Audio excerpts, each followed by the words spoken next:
ייתן לך וברך וחלצוס וימלא ורענו בישוע שכל ישם אלוהינו נתגר ימלא אדוני כל משל שכל עתה ידעתי כשיע אדוני משיחו יענהו בשמי קודשו בגבורס ישע ימינו אלה ברכב ואלה בסוסים אנחנו בשם אדוני אלוהינו נזכיר המה קראו ונפלו ואנחנו קמנו ונסתדו Adonai Yeshua, Hamelech Yaneinu V'Yem Koreinu.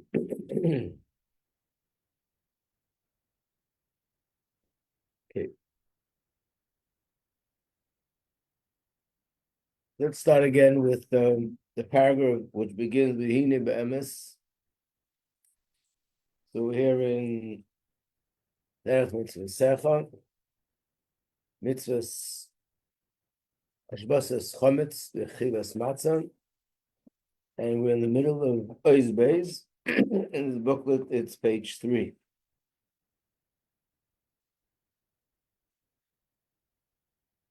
So after you explain that the Emunah, that this is Emunah which is uniquely connected to Yidden, and this is something which Hashem doesn't expect of the nations of the world, that they should recognize it. But Yidden should recognize it. Recognize what?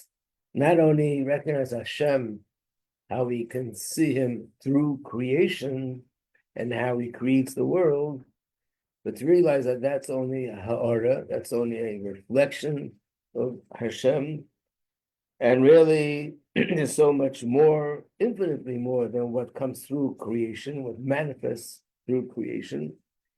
And Hashem Himself creates the world yesh mi'ayin. When we talk about the Malach Kolamin, that's like the neshama giving life to the guf. So the guf is bottled to the neshama, but the guf nevertheless has its own identity, separate from the neshama. Because the neshama doesn't create the guf, it just gives life to the guf. But when you talk about Seva Kolamin, that's Hashem creating the world yesh mi'ayin. And from that perspective, the world is bottled completely, that has no substance of its own, no identity of its own. It's totally bottled to Hashem.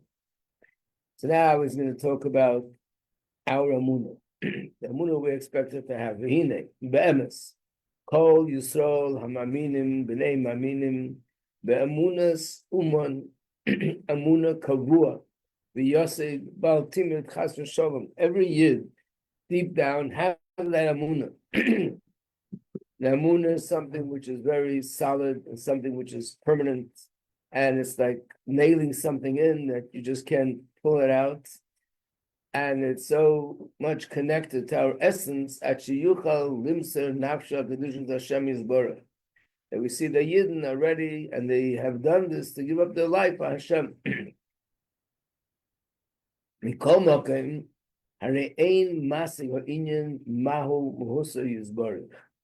But we certainly don't really comprehend, and we can't say that we truly perceive intellectually what is Hashem, and what does it mean that the world is bottled to Hashem? Because what we see is the world. We see an existence. We see things existing the way we perceive it outside of Hashem. So to understand that the world is bottled to Hashem, keziv Hashemesh b'shemesh, and it would be like this: the rays of the sun inside the sun itself. Shein haziv nira klal. Over there is bottled, and in fact, you don't see the ziv, you don't see the light. All you see is the sun. But kan over here, raya ha'elam, we do see the world, and we see it as a separate entity. And the reason is, even though the emes is, it's bottled to Hashem, because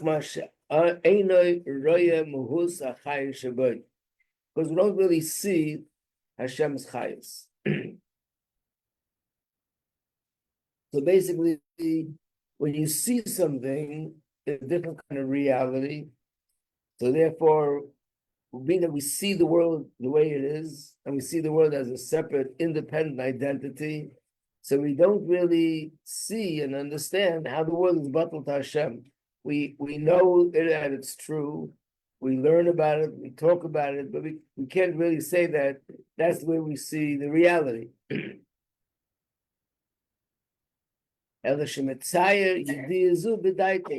We picture it in our mind, but it's not something which we see with our eyes. That the world is batal to Hashem. In fact, the ilu hayaraya, if we would have really have seen, if Hashem would have given us the ability to see the chayas that gives life to everything in creation, the haya raya as gashmis ha'olam, we wouldn't see the world from a gashmis perspective the way we see it now. Which is possible the Kuti Amorim, Chelik Beis, Peri Gimel, Yoin Shom.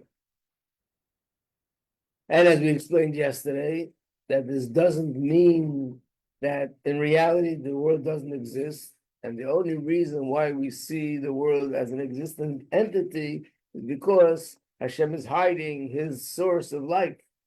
That would mean Chas v'Shalom that the world is not real. If the world is not real, that means the esrog is not real, and tefillin are not real, and mezuzah is not real, and Torah is not real. Chas v'Shalom, it's all emes. And not only that, it says in the Torah, Bereshit bara Elokim, so Hashem created the world, and that's emes. But what it means, we wouldn't see the Gashmis, means we wouldn't see the Gashmis the way we see it now. The way we see it now, we see it as something that exists in its own right, has its own identity. If we would see the Chayes of Hashem that gives life to the Gashmis, we would see the Gashmis as part of the Chayes. We wouldn't see it as something separate. We'd see it clearly and openly as godly. And even that is hard for us to understand. What does that mean? How would it be? And this is explained by the Kuti Amar Chelik Beis, which is Tanya, the part that's called Shayich Amuna Perigimel Yurin Shom. Ve'ein li'yidiyah zu aroich mikmeishu be'etzem. The way we understand it is insignificant compared to the way the real, true understanding of this is. As if to say, they say the way Hashem understands it. We understand it to the best of our ability, but it's not something which we understand it in the true way, because we experience the world as a separate entity.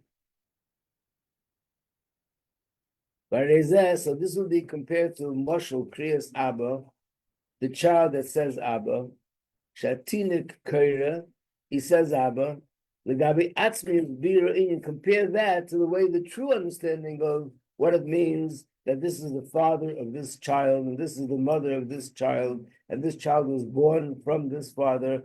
All that, that the way an adult understands it, so the child's understanding is like almost nothing. So that means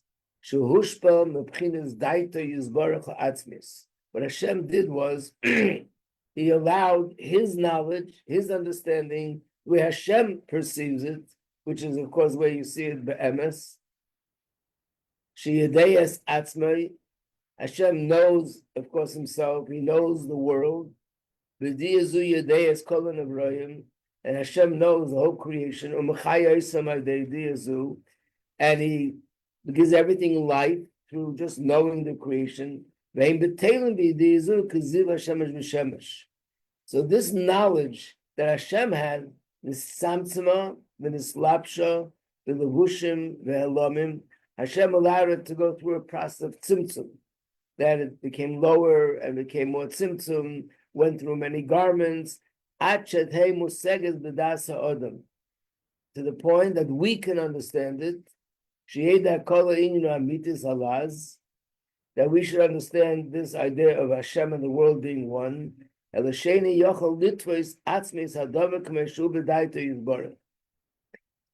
You can't grasp it in no way that we can understand it the way Hashem understands it. What we know is just in a small scale of what Hashem is understanding. It's miniature of what Hashem really understands.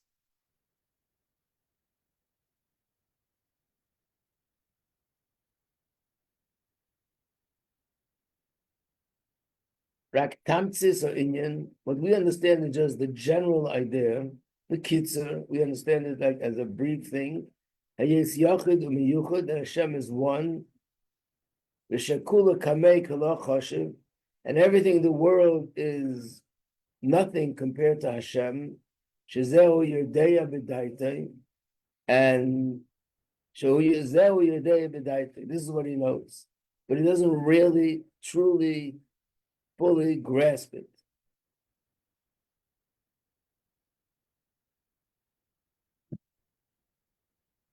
Because we can't really understand it fully, because we do see the world the way we see it. Therefore, this is considered emunah. That's what real emunah is.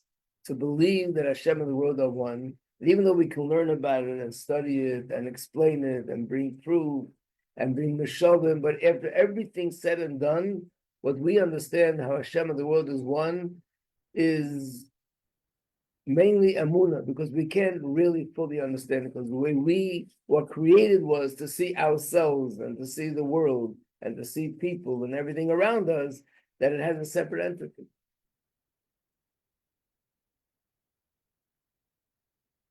I don't know if it's a good mashal, but I'm thinking of, maybe you can tell me from your experience with the puppets.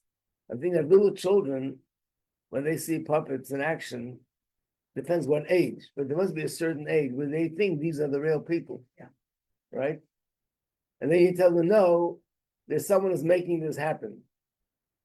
But to them, their reality is that these little things are moving on their own. And when you tell them that something else has happened to them, it's the B'chinas Amunah. I mean, I think maybe a deeper, more adult kind of mashal for this would be,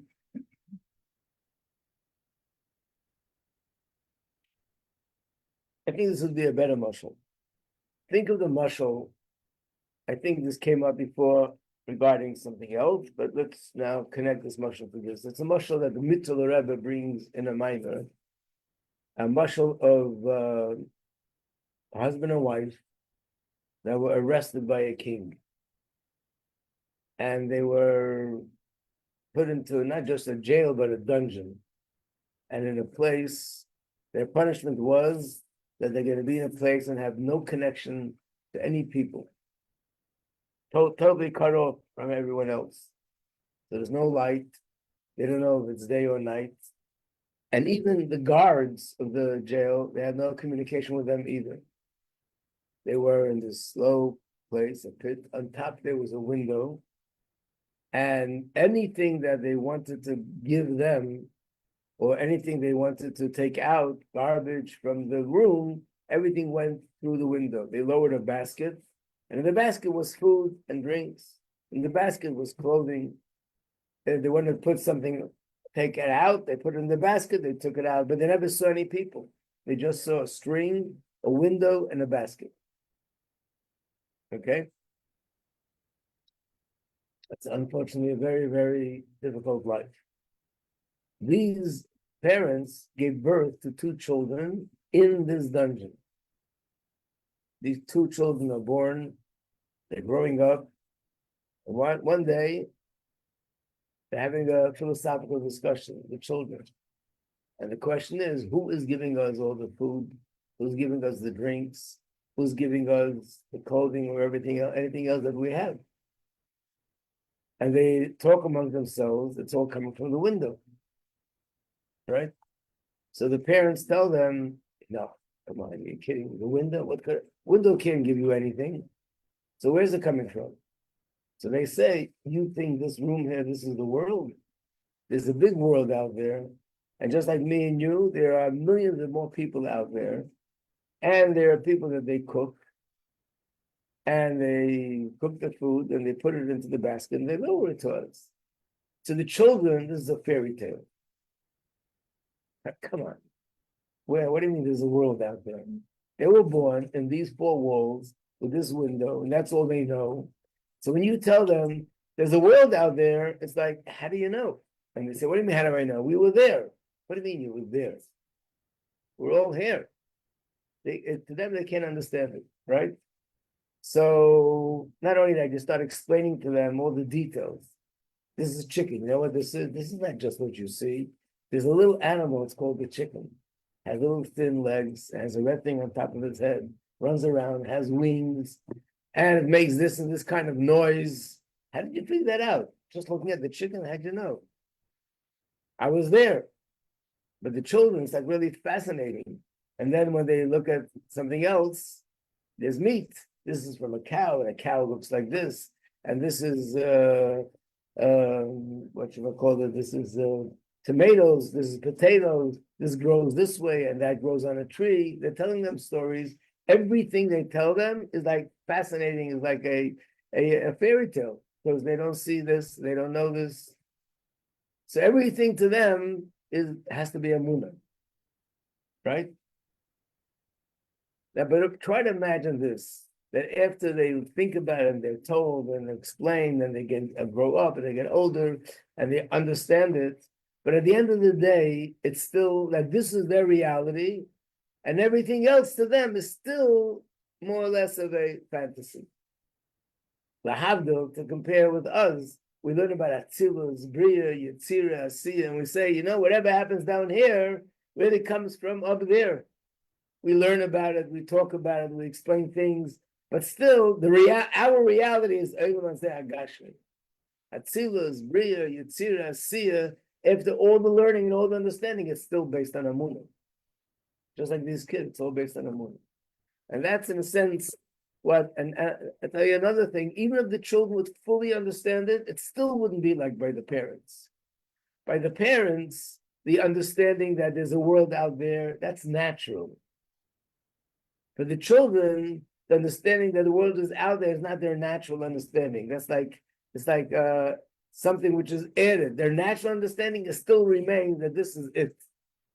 And the fact that there's more to this creation, to them, that's what we call, that's like a chiddush, that's like an additional thing. But the way they see the reality is this.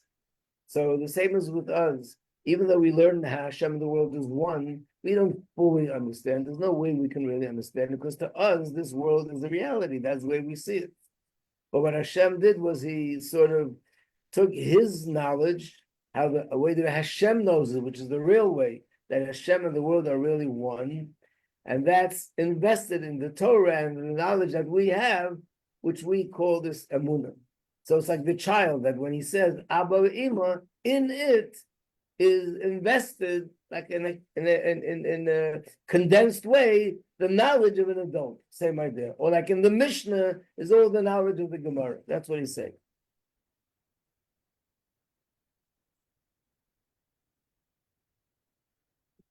Okay, now memashal tvis, like we said before, memashal tvisas hatinek, like the way the child grasps the halacha.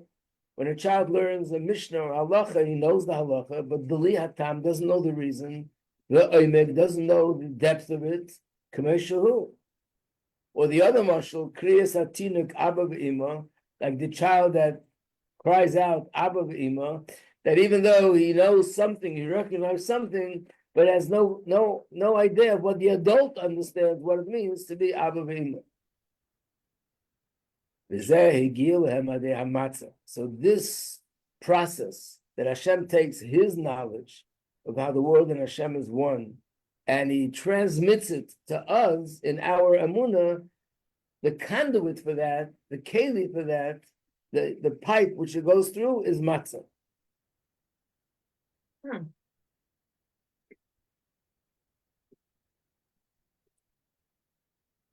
That's the physical thing, that when we take matzah, we eat it. That's how the Hashem's knowledge of Amunah gets transmitted to us. Matzah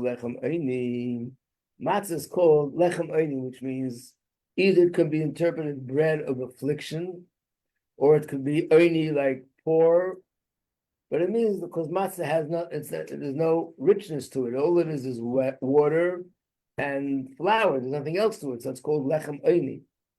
But either way, whether it's poverty, whether it's affliction or it's poverty, it still means something which is which didn't have much to it. And why is actually hispik lahachmitz? Because there wasn't enough time for the dough to rise. The chametz means that the dough rises, that represents the yeshus. What does it mean to rise? It means that the dough blows up and gets high, and that represents yeshus, a person whose ego also is uplifted, and he feels superior to others. That's the nature of yeshus, gaiva, arrogance. L'hainu b'chinas bina hasogas adavar la'oireg v'rechev u'b'chinas yesh masheki b'chinas chochma k'echma bitl b'tachlis. He puts in this line. I'm debating whether we should go into explaining it or just be more confusing, but let me try for a second, see if we can do that. Basically, he's saying the difference between chochma and bina spiritually is chochma is related to matzah and bina is related to chametz. Why is that? So again, on the simple level, we said that chametz and matzah are identical. They're mamish the same, flour and water. There's no difference between them. The only difference is that in the case of chametz, it rises, and in the case of matzah, it doesn't rise. So the key difference, what is it? What is the thing that identifies chametz? The nature of rising, and that's gaiva. So basically what he's saying is in order to have emunah, you need bittul. Yeshus interferes with emunah. In other words, what is the emunah? That really everything is Hashem.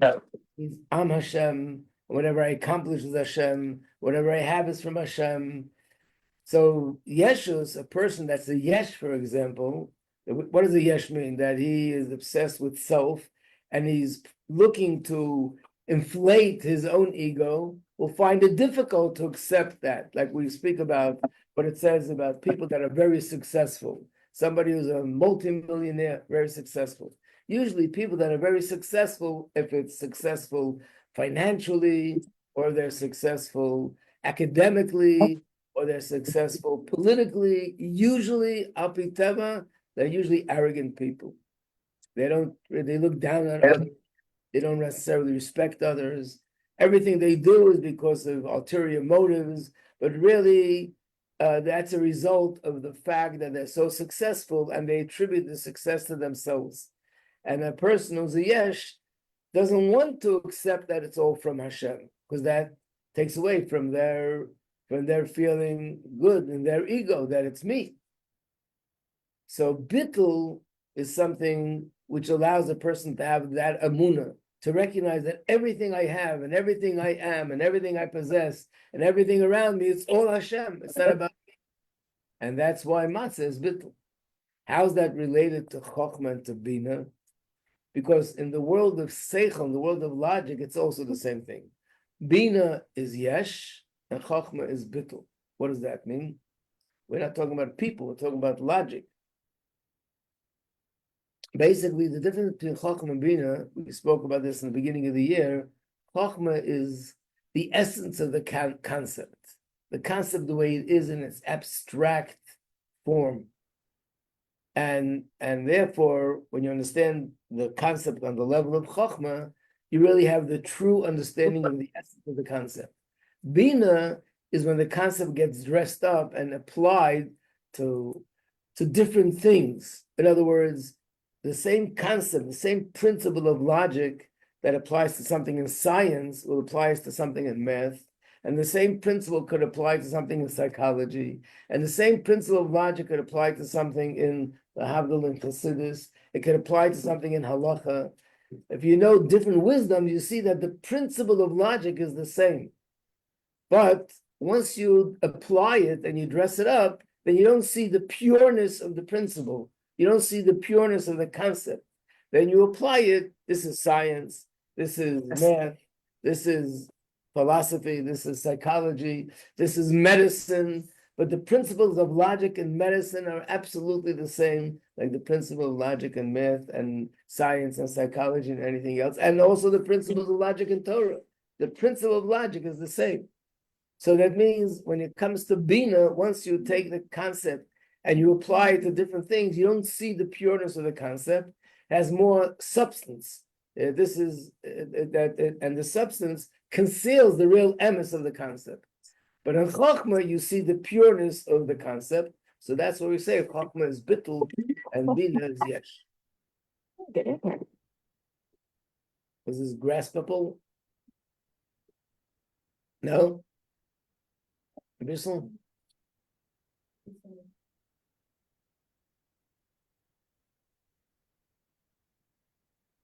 In fact, the next few lines is going to go more into like language of Kabbalah. What?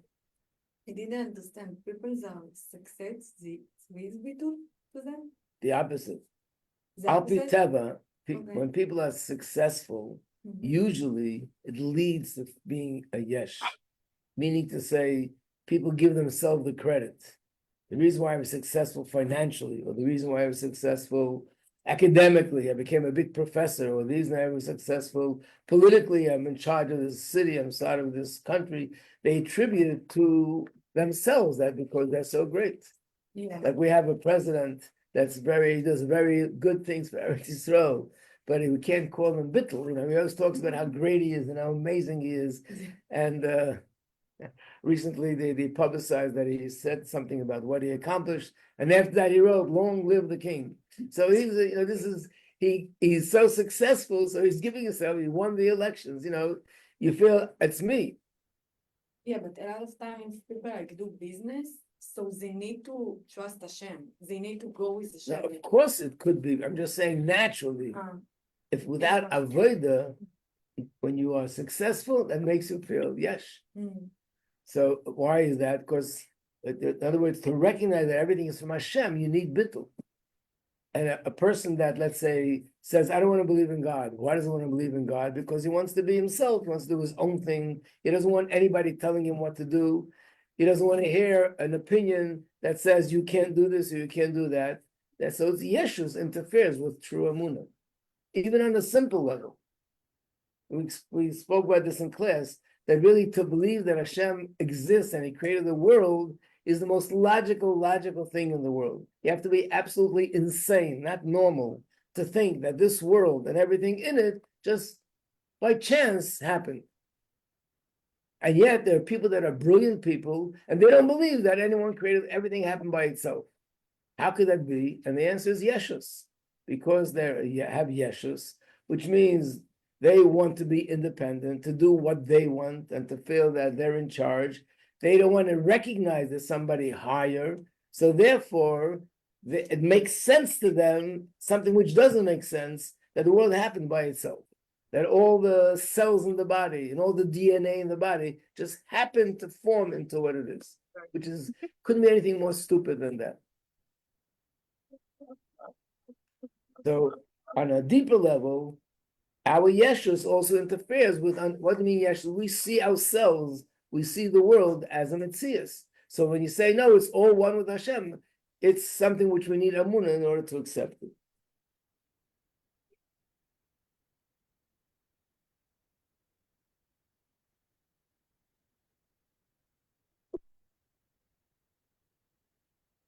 Now we're looking at the next line. Which page? I'm still on page 3. This abbreviation Vav Zayin Samach stands for V'zeh Soid Ure'ei Amunah. There's a pasuk in Tillim. The last word on the line is Tillim. It's small words in a parenthesis. Tillim. Ure'ei Amunah. Re'ei means like a person who pastures sheep, like a shepherd. Amunah. What does it mean? This you know from the Ma'at Tetzaveh. A shepherd feeds the sheep, something which you internalize. But Amunah is something which is above us. We can't internalize it.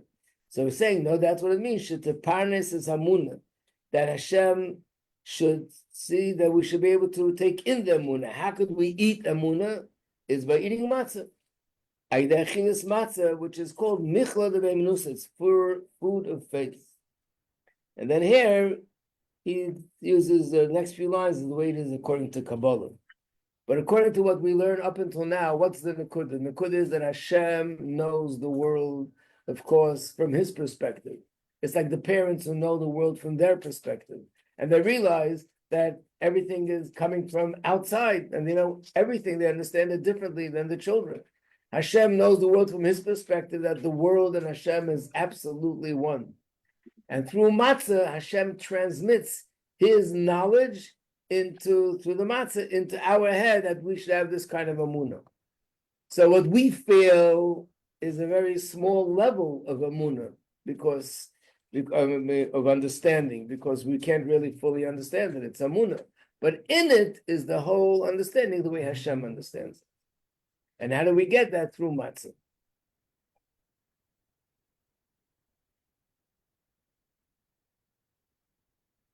Yeah. Yeah. What does it mean, like zugum matzah? If you eat matzah?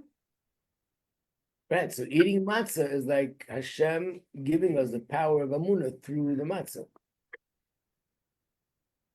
The matzah is the keli. The matzah is the atzinor through which Hashem gives us emunah. Okay, wow. Yeah, you can't wait to eat matzah now. Yeah. איך אומרים? לא אכלתי מצה. תמיד. Always, I didn't eat matzah. Just for the seder? Yeah, or no. What's that? No, because it's like, I don't know. Like now it's different. Okay, now it'll be different. Yeah. It's Hashem. But still, you don't feel like, what? You don't feel like, oh my gosh, now I have so much more. Right. We might not feel it, but a little bit it's like also like, let's say, physical nutrition. Let's say a person eats an orange. He knows nothing about vitamins, but it'll still do the job. And it doesn't mean that I'm going to realize the reason why I didn't catch a cold was because I had vitamin C. He doesn't know a connection. You don't feel it, but it still is doing that. So I'm giving you an example. Let's say somebody who ate matzah, and then on a certain day, who knows, days later, weeks later, months later, they had a certain nisayon, and they were strong. They don't connect it. It's because I ate the matzah that made my emunah stronger, and that's why I was able to pass this test. But it's something which has an effect on us subconsciously, and it affects us on a daily level. It affects us in different things. We just don't see the connection. This is because of that. But yes, you're right. It's not that we eat the matzah and suddenly you feel, like if you drink a lot of, chassidim used to say, this is Mashpim used to say, a person says, I'm studying chassidus, it's not affecting me, right? So Mashpim used to say there are three things that they must change a person. What are the three things? Mashke, good vodka, money, and chassidus. So if a person says, I drank vodka, it didn't have an effect on me, what do you say to them? Does that prove that it's not true? They say, probably you didn't drink enough, just drink a little bit more.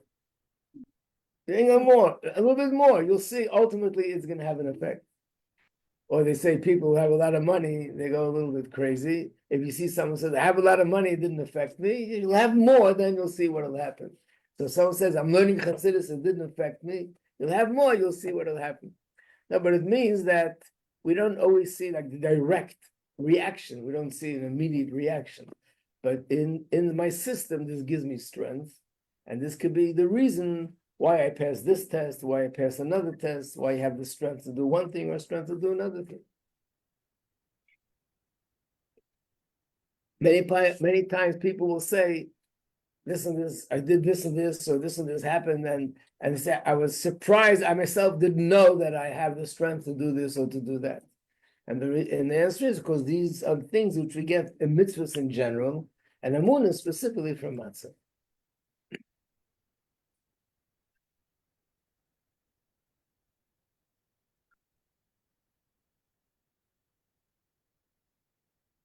Okay, so we'll stop off by Gimel. And let's see, do we have any questions on Gimel here? Oh, Gimel is a lot. Oh, we didn't do Gimel yet. No, I'm talking about Beis.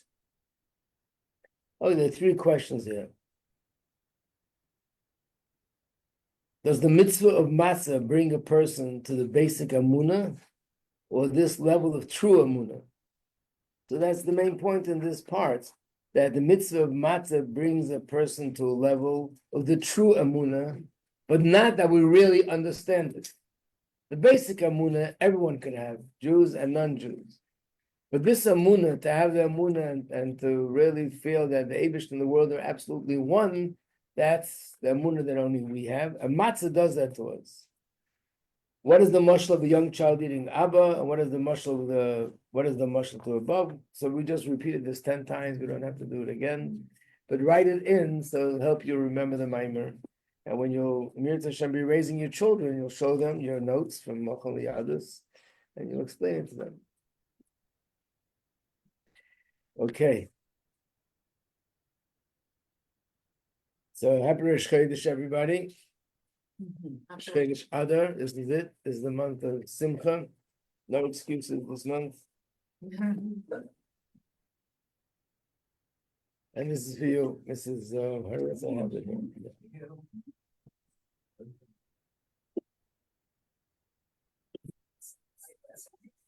What? Okay. Or if I made it up. It's in Hebrew. Hopefully it'll work out.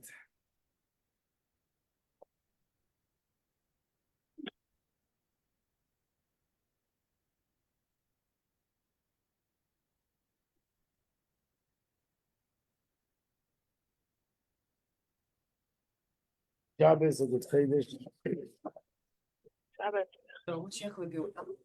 Shir Gula is going to be later, after the break. No? What? Allah. Yeah. So does it sorry. What? Like the Judaism only comes by eating matzah? Like if you don't accomplish stuff, it's like So again, he did say in the Mimer, every year has a more natural year. So the matzah makes it more revealed. and that like this is the meaning of matzah.